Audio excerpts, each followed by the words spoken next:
Peace, Virgo. I'm back for part 2 of your reading for January 2022. All right, I'm going to jump right in.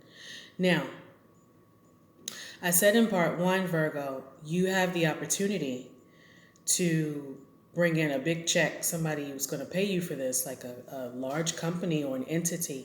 At the top of your reading, Virgo, you have the truce card, which is telling me that you have to make peace with someone or a certain situation. Truce.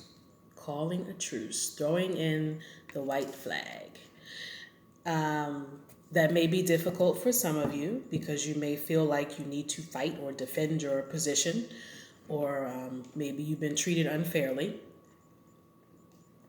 Something of that nature, where you're just not quite ready to let go of the defensiveness or the argument.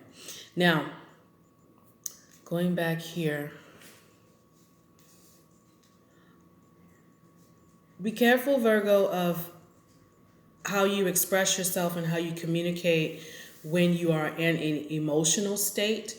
There may be a situation that calls for you to maybe do some meditation, some relaxation techniques before you engage in the conversation, because you might find yourself saying things that you regret or things that may be hurtful to the other person. And this could be your love partner, it could be a friend, it could be a family member, whoever it is that you need to call the truce with. Just be mindful of that, like think before you speak, right? But going back to what I said, you yourself right now, Virgo, are feeling pretty happy and content. I do see a lack of intimacy or lack of affection. The Lover's card is here reversed. But remember, the Gemini, the Lover's card also represents communication in Gemini. So that's why I'm talking about the communication. So just be careful how you speak. You may be in a cycle right now where your communication is not as great as it needs to be. I also notice with Virgos that when they themselves are not in a good mood, their words can be very cutting to those around them. And they may be that way like throughout one day, and then the next day they come back and they may be a little apologetic about, oh, I shouldn't have said that, I was feeling this way yesterday or whatever. But you really have to be someone who pays attention to Virgo to understand when they're going through that particular mood change and how they behave when they don't feel good. You know, you got to pay attention to the people around you, the people that you work with, the people that you love and you're in these relationships with. How do they respond when they don't feel well? Do they respond with biting sarcasm? Do they respond by walking away and being secluded like a Scorpio? Do they respond by showing me behavior that's not their normal routine? You know, like once you pay attention to people and their patterns, then you can kind of predict, okay, I'm gonna leave them alone today. I know they'll be all right tomorrow, but for now, I'm just not going to say anything to them today, you know, that type of thing. And you yourself, Virgo, may be dealing with a work partner or love partner, someone in your life that you got to kind of study them and say, how do they respond to certain situations? How do I keep the peace, right? The truce. How do I keep the peace? Is it more important to me to argue today and get my point across? Or is it more important to me that, you know, we have some understanding because I got to be around this person, I got to work with them, I got to live with them or whatever? What's more important to you at the moment, right? Now, let's see. Now, like I said, I also said part 1, some of you may have an ex who is interfering. They interfere. They throw you some evil eye. They throw some shade. They might leave some comments somewhere, or they might actually be doing something to you. For some reason, you're on their mind or they're on your mind, and the thoughts about the situation or the relationship used to be negative, but it's almost like you're kind of releasing it, you're letting it go. This may be a situation where you kind of came out on top once.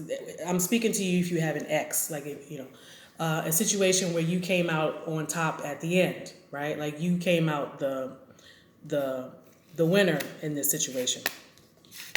That's if you're single and you're dealing with some type of ex.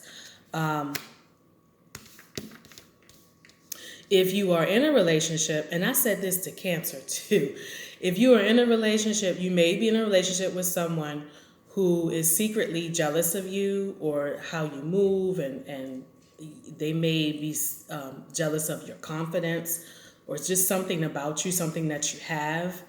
And they may genuinely care about you, but they still have these feelings and they may be throwing you some shade.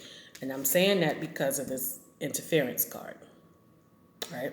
And you notice this card has an 8 on it as well. That's Scorpio energy. So this is like, they look at you and they like, like that type of energy. And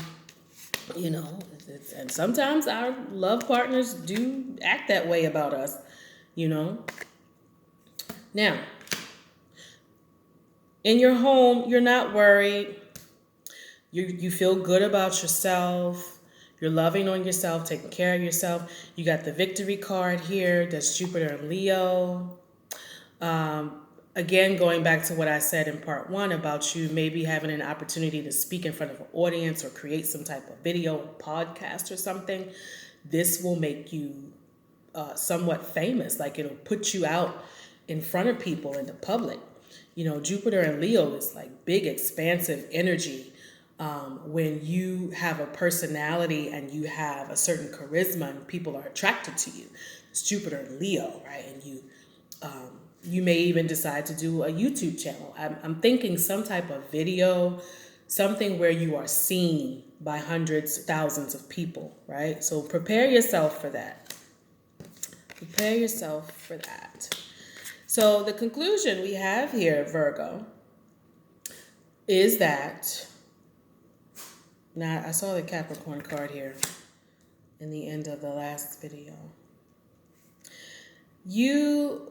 What's coming to you, Virgo, is that you will either accumulate so much money or so much, like if you're a single person, you're going to accumulate so much attention that, the women and the men that are attracted to you are going to be knocking down your door.